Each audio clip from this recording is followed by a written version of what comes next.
우리 이 시간 주제표와 회복 캠페인 같이 하겠습니다. 주여 이제 회복하게 하소서. 예배를 회복하겠습니다. 기도를 회복하겠습니다. 사랑을 회복하겠습니다. 가정을 회복하겠습니다. 사명을 회복하겠습니다. 아멘. 누가복음 10장 27절 우리 묵상 말씀 3번 같이 하겠습니다. 대답하여 이르되 내 마음을 다하며 목숨을 다하며 힘을 다하며 뜻을 다하여 주 너의 하나님을 사랑하고 또한 네 이웃을 네 자신같이 사랑하라 하였나이다. 대답하여 이르되 내 마음을 다하며 목숨을 다하며 힘을 다하며 뜻을 다하여 주 너의 하나님을 사랑하고 또한 내 이웃을 네 자신같이 사랑하라 하였나이다. 대답하여 이르되 내 마음을 다하며 목숨을 다하며 힘을 다하며 뜻을 다하여 주 너의 하나님을 사랑하고 또한 내 이웃을 내 자신같이 사랑하라 하였나이다. 아멘.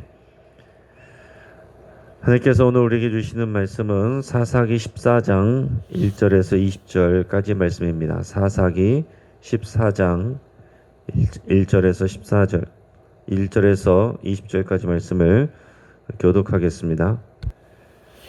자, 오늘 본문을 통해서 하나님의 섭리라는 제목으로 말씀의 은혜를 우리 같이 나누겠습니다.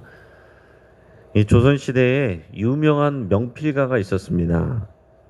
이제 그의 소문이 장안에 파다했는데 이 소문을 들은 어느 양반이 그 사람이 정말로 얼마나 글씨를 잘 쓰는지 이제 너무나도 궁금해서 그 사람을 자기 집에 초청을 했습니다.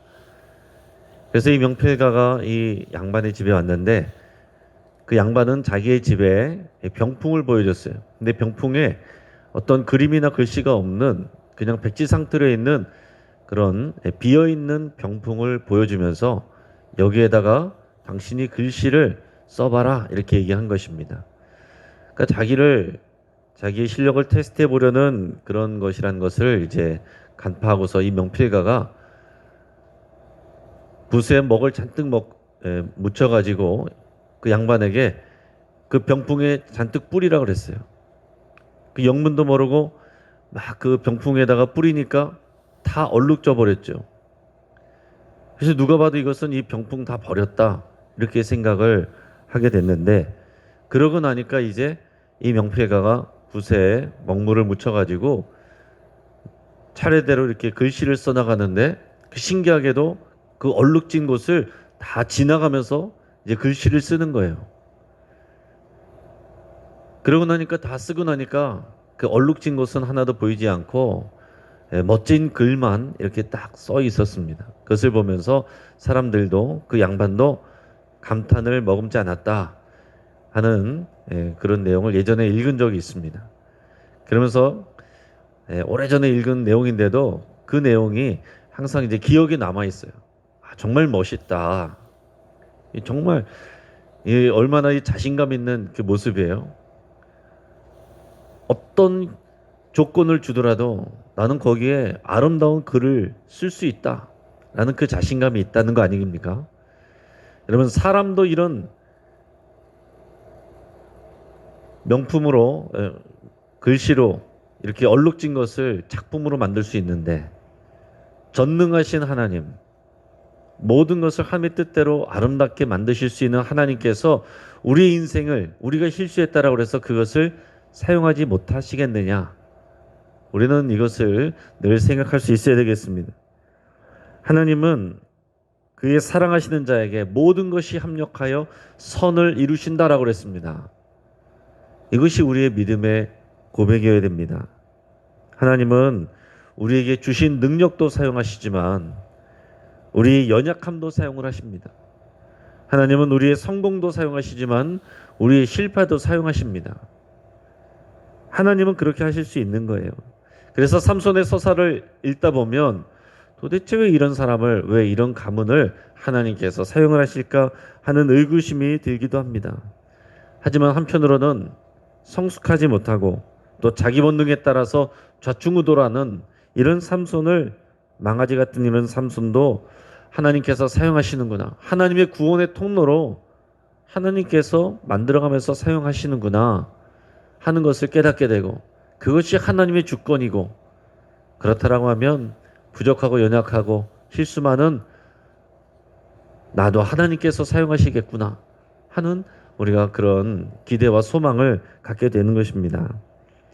삼손이 살고 있던 당시에 이스라엘은 블레셋 민족에게 괴롭힘을 당하고 있었습니다.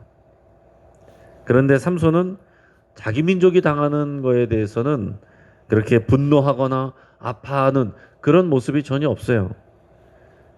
게다가 자신은 나실인으로 이렇게 거룩하게 구별받은 사람인데 그런 정체성이나 어떤 신분의식, 그런 하나님의 말씀과 명령에 대한 존중도 보이지 않습니다.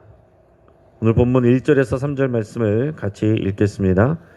삼손이 딥나에 내려가서 거기서 블레셋 사람의 딸들 중에서 한 여자를 보고 올라와서 자기 부모에게 말하여 이르되 내가 딥나에서 블레셋 사람의 딸들 중에서 한 여자를 보았사오니 이제 그를 맞이하여 내 아내로 삼게 하소서 하매 그의 부모가 그에게 이르되 내 형제들의 딸들 중에나 내 백성 중에 어찌 여자가 없어서 내가 할례 받지 아니한 블레셋 사람에게 가서 아내를 맞으려 하느냐 하니 삼손이 그의 아버지에게 이르되 내가 그 여자를 좋아하오니 나를 위하여 그 여자를 데려오소서 하니라. 아멘. 자, 삼손은 블레셋 성읍 중에 하나인 딥나라는 곳에 내려갔습니다. 자, 하나님의 말씀에 순종하려고 간 게 아닙니다. 그냥 놀러 간 거예요. 삼손은 거기서 블레셋 여자 한 명을 보고서 마음을 빼앗겼어요. 그리고는 얼른 자기 부모님에게 와서 하는 얘기가 그 여인을 아내로 맡게 해달라고 그렇게 조르는 것입니다. 자, 이방인과의 통혼을 금지하고 계신 하나님의 명령이 있습니다. 또 이런 것을 생각하지도 않고 쉽게 말해서 우리로 말하면 이 불신 결혼, 불신자와의 결혼하는 것을 하나님께서 금한 것에 대해서 전혀 그것을 귀담아 듣지 않고 마음에 두지 않고 있는 삼손의 모습을 봅니다. 그 여자가 어떤 사람인지 알지도 못해요. 말 한 번 섞지도 않았습니다. 그냥 지나가다 얼굴 한번 보고서 마음에 들어가지고 당장 아버지에게 와서 하는 말이 나 결혼시켜달라고 얘기를 하는 것입니다. 그게 얼마나 이 철없는 그런 모습입니까? 삼손의 부모는 아니 이스라엘 백성 중에 우리 민족 중에 우리 지파 중에 처녀가 없어서 필요면은 할례 받지 않은 자의 딸과 결혼하려고 하느냐. 하나님께서 이방인과 결혼하지 말라고 교류하지 말라고 그렇게 하셨는데 나실인으로 구별받은 네가 어떻게 이방인의 딸하고 결혼을 하겠느냐 하면서 다그쳤어요. 하지만 젊은 삼손의 귀에는 들어오지 않았어요. 젊은 삼손은 하나님의 뜻이나 명령보다 자신의 감정과 결정이 중요했습니다. 그러면서 뭐라고 얘기하느냐? 내가 그 여자를 좋아하니까 나를 위하여 그 여자를 데려오소서. 다른 이유가 없어요. 내가 좋다는데 무슨 이유가 있습니까?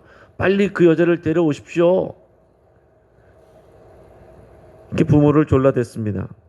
자, 여기서 그 여자를 좋아하오니 라는 말은 그 당시에 이 사사시대의 사람들의 특징을 성경에서 뭐라고 얘기하느냐 하면 자기 보기 좋은 대로, 자기 보기에 옳은 대로 행하더라. 이게 사사기 사람들의 특징이었습니다.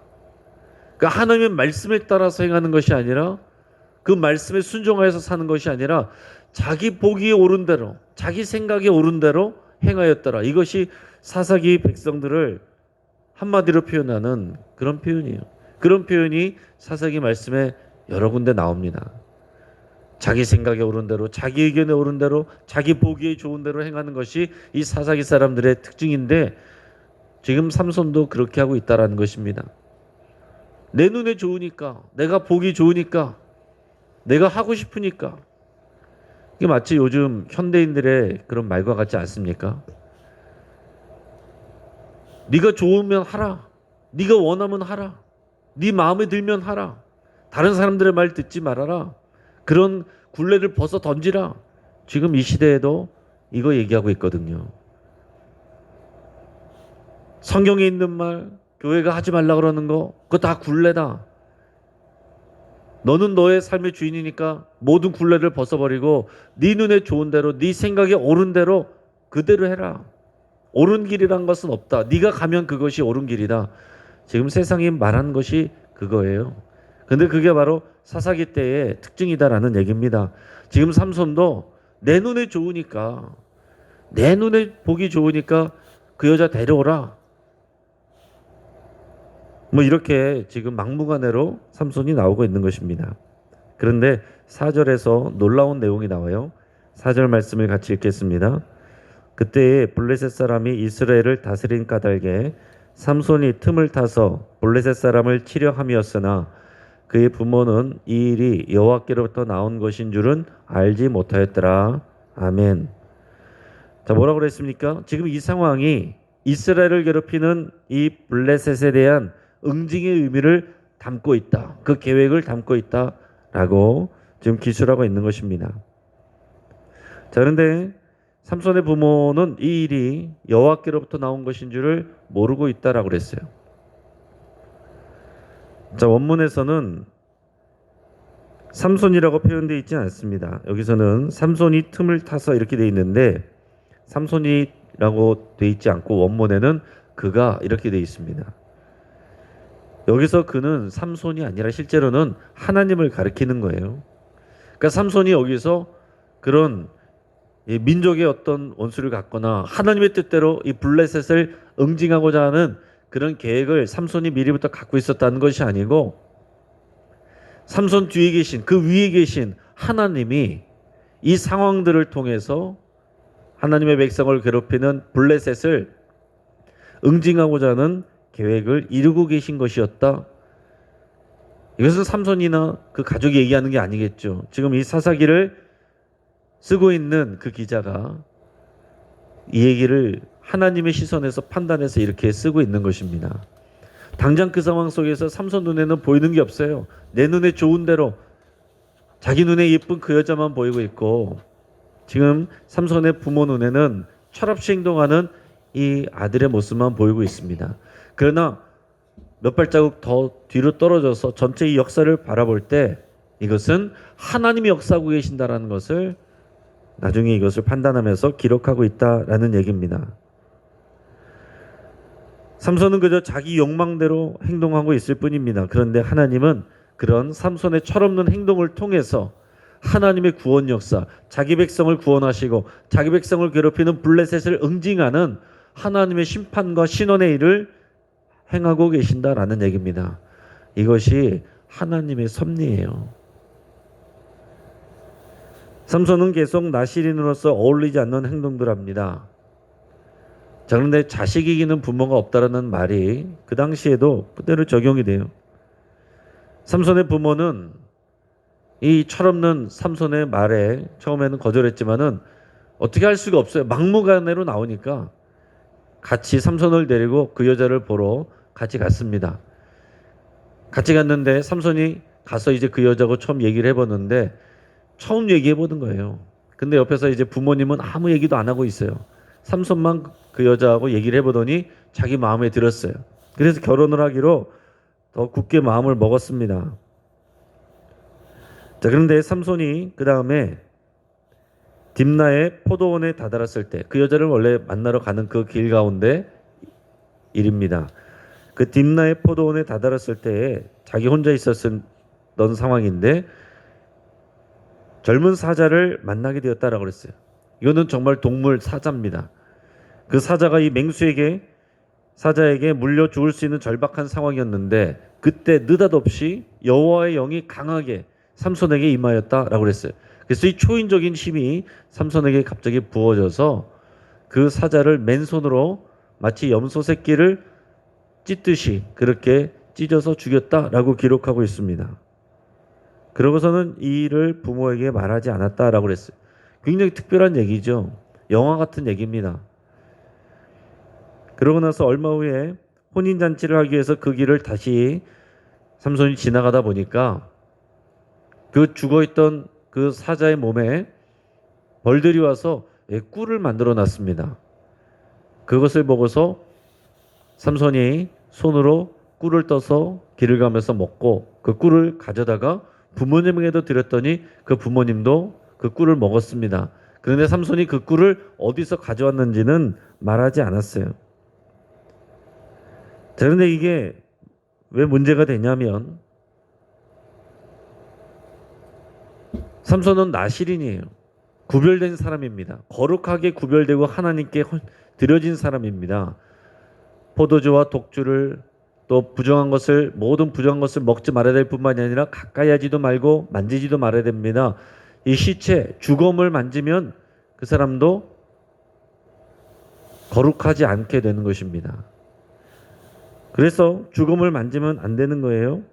그런데 지금 삼손은 앞에서 사자를 죽이면서 죽음을 만졌습니다. 그러면서도 아무렇지도 않게 행동했어요. 나중에 꿀을 떠먹으면서 또다시 죽은 죽음을 손에 만졌어요. 그 거룩성이 훼손되는 것입니다. 자신이 나실인임에도 불구하고 삼손은 그런 생각 자체가 없어요. 개의치 않는 것입니다.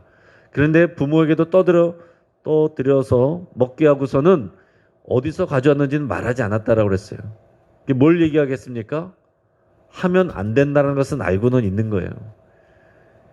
이게 죽은 사자의 몸에서 가져왔다 그러면은 부모님이 좋은 얘기를 하겠습니까? 너는 나실인으로 구별받았는데 그런데 손을 대면 안 되는 거야. 이렇게 얘기했겠죠. 그런 얘기 듣기 싫으니까 그냥 부모님도 갖다 주고 부모님은 그런지도 모르고 먹었어요. 부모님도 부정하게 된 것입니다. 자, 그 이후에 이제 7일 동안 블레셋 딥나에서 삼손이 혼인잔치를 하게 됩니다. 근데 그 잔치 가운데서 어떤 계획이 있거나 하나님이 시켜서가 아니라 즉흥적으로 재미를 위해서 거기 모이는 블레셋 사람들을 모아놓고서 자기가 수수께끼를 낸다라고 그랬습니다. 그래서 이 수수께끼를 당신들이 마치면 내가 베옷 30벌, 겉옷 30벌을 주겠다. 만약에 당신들이 못 맞추면 당신들이 나에게 달라. 그렇게 했습니다. 그랬더니 그 사람들이 좋다라고 그랬어요.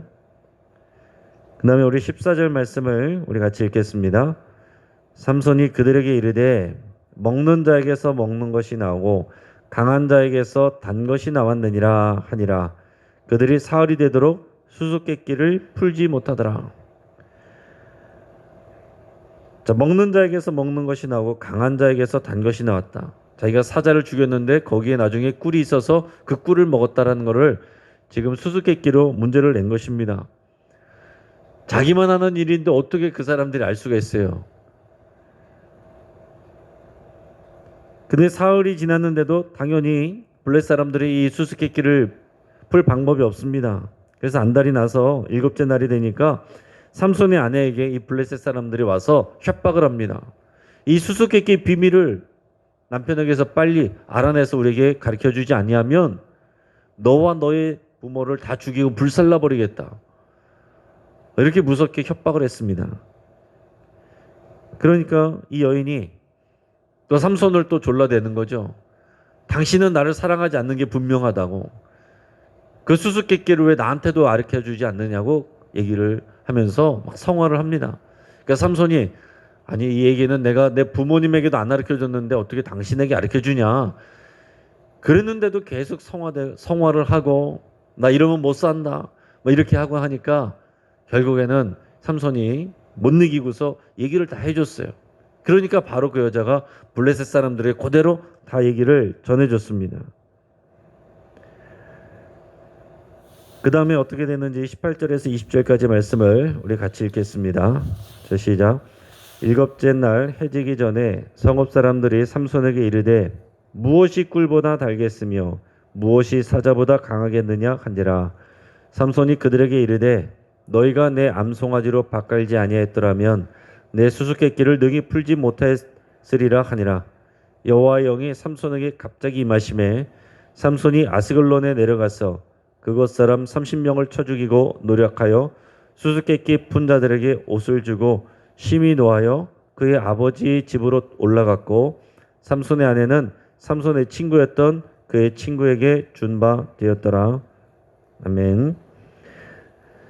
자, 블레셋 사람들이 여유 있게 대답을 한 거죠. 그 7일째 돼서 마지막에 끝날 때 그 수수께끼에 대한 답을 얘기했습니다. 무엇이 꿀보다 달겠으며 무엇이 사자보다 강하겠느냐? 사자와 꿀에 대한 얘기란 것을 바로 얘기를 한 거죠. 그러니까 삼손이 이제 화가 났습니다. 그러면서 얘기를 하기를 너희가 내 암송아지로 밭갈지 않았더라면 이 수수께끼를 풀지 못했으리라. 내 암송아지는 자기의 이제 아내 되는 사람을 얘기하는 거예요. 너희들이 내 암송아지 같은 아내를 통해서 그렇게 알아내지 않았다면 너네가 못 풀었을 것이다. 하지만은 내기에서 졌어요. 그래서 삼손이 분노했습니다. 화가 났어요. 그런데 놀라운 것은 그때 하나님의 영이 또한 갑자기 삼손에게 임해서 삼손에게 초인적인 힘이 또 생겼습니다. 근데 삼손은 지금 막 거룩한 상태가 아니에요. 인간적으로 막 화가 난 상태입니다. 화가 난 상태에서 자기가 이제 수수께끼 맞춘 사람들에게 옷을 준다고 했으니까 자기에게는 없고 화는 나고 블레셋 사람들에 대한 적개심이 생겼고 근데 하나님의 영이 갑자기 임해서 초인적인 힘이 생겼고 그래서 옆에 있는 블레셋의 다른 성읍인 아스글론이라는 곳으로 내려가 가지고서 거기서 만나는 블레셋 사람들 30명을 쳐 죽이고 그 옷을 뺏어다가 누락질에다가 그 수수께끼를 맞힌 사람들한테 가져다 줬어요. 그러고서는 화가 나가지고 자기는 자기 집으로 부모님 집으로 돌아가고 이 결혼한 아내 블레셋 여자는 자기의 결혼식에 들러리 섰던 친구에게 보내버렸습니다. 여러분 인간적으로 보면 이런 망나니 같은 사람이 어디 있어요? 이건 당장 구속감이죠. 그리고 인간적으로 바라보면 이거는 사람을 죽이고 살해하고 그리고 결혼하고서 그 여자를 책임지지 않고 그냥 친구에게 줘버리고 이런 말도 안 되는 그런 일들을 한 것입니다. 근데 여러분 우리 이 말씀을 읽을 때는 하나님의 섭리의 관점에서 바라보지 아니하면 그런 식으로 우리가 시험에 들 수 있어요. 그래서 하나님의 말씀을 하나님의 섭리를 이런 전체적인 뜻을 알지 못하고 그냥 성경 말씀만 읽는 경우에 시험에 드는 경우들이 있습니다. 어떻게 하나님이 이럴 수가 있는가? 화가 나가지고 블레셋 사람들을 죽이려고 그러는데 그때 하나님의 영이 임해서 하나님이 영을 부어주셔가지고 힘을 줘서 30명을 쳐서 죽이고 그 옷을 빼앗아 가지고 노략질하는 그런 일에 하나님이 역사를 하셨다. 이상한 하나님 아닙니까? 근데 이것은 하나님의 섭리의 관점에서 봐야 되는 거예요. 하나님의 섭리 차원에서 보면 지금 이런 망나니 같은 삼손을 통해서 하나님은 블레셋을 징계하고 계시는 겁니다. 그리고 결국에는 하나님이 금하신 이 결혼, 하나님이 하지 말라고 하신 결혼은 결국에는 못하게 됐어요. 이제 말씀을 정리하겠습니다. 여러분 인간의 삶과 역사는 우리가 눈으로 볼 때는 현실 속에서는 인간들이 좌지우지하는 것 같지만 결국 그 모든 것을 통해서 하나님이 역사하십니다. 하나님이 일하시고 이 역사의 수레바퀴를 하나님이 움직이고 계신 거예요. 삼손은 자기 자신이 나실인이라는 정체성과 신분의식이 희박했습니다. 하나님의 말씀과 명령도 별로 신경 쓰지 않고 오직 자기 눈에 보이는 대로 자기 눈에 좋은 대로 자기 생각에 옳은 대로 그렇게 행동했어요. 현재도 많은 그리스도인들이 자신의 정체성과 신분의식에 대해서 별로 생각하지 않고 교회에서만 교인으로 지내고 교회 바깥에서는 자기 눈에 옳은 대로 자기 생각에 옳은 대로 행동하고 살아가는 경우들이 많습니다. 하나님의 말씀과 명령을 잊어버리고 자기 욕망과 행복만을 추구하면서 살아가는 경우들이 많이 있습니다. 우리는 그러하지 않은지 스스로를 돌아볼 수 있기를 바랍니다. 우리는 하나님의 섭리를 이해할 수 있어야 됩니다. 인간적인 눈으로 이 세상 돌아가는 거 보면 우리는 두려워할 수밖에 없어요. 그러나 하나님의 섭리 관점에서 바라보면 하나님은 여전히 일하고 계세요. 하나님의 차원에서는 문제가 없습니다. 하나님의 섭리 차원으로 세상을 바라보고 이웃을 바라보고 내 자신과 내 상황을 바라볼 때 그럴 때 우리는 하나님을 소망할 수 있고 하나님을 찬양할 수 있고 우리의 삶이 고난들이 해석을 할 수가 있게 되는 것입니다. 오늘 하나님의 섭리 가운데 신뢰하면서 그 안에 살아가는 저와 여러분 되시기를 주의 이름으로 축복합니다. 같이 한번 기도하겠습니다. 오늘 말씀을 붙잡고 함께 기도할 때에 우리 자신이 거룩하게 구별된 그리스도인임을 고백하고 감사드릴 수 있길 바랍니다. 내가 그리스도인으로서 또 하나님의 백성으로서 하나님의 자녀로서 또 예수님의 제자로서 살아가기를 여러분 결단할 수 있길 바랍니다. 교회에서 은혜 받고 끝이 아니라 교회 바깥에서 우리의 신앙의 삶이 진짜 시작되는 것입니다. 지금 내 삶에 일어나고 있는 속상한 일들, 고난들, 고통들, 이 모든 것을 내 감정과 내 눈으로 바라보지 않고 하나님의 섭리의 관점에서 바라볼 수 있기를 위해서 기도하고 우리 성령님이 임하여 주시고 조명하여 달라고 도와달라고 그렇게 여러분 같이 기도하시길 바랍니다. 우리 주주클럽 가정예배를 통해서 우리 주님의 집이 되는 우리 가정 되기를 위해서 같이 기도하겠습니다.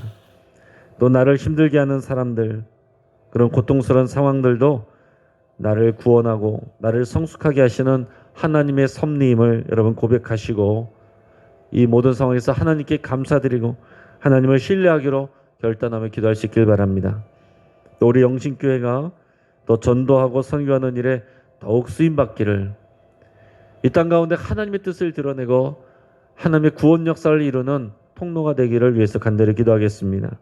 마지막으로 우리 코로나 확산세 상황에서도 하나님의 섭리를 기대하고 하나님의 뜻을 분별하기로 기도하며 또 하나님 앞에서 우리가 그 뜻을 벗어나고 있는 것들을 기억나게 하시거든 생각나게 하시거든 그것을 회개하고 또 십자가에 못 박기로 여러분 결단하고 기도할 수 있기를 바랍니다. 이 시간 주여 한번 부르짖고 하나님 앞에 간절하게 함께 기도하겠습니다. 주여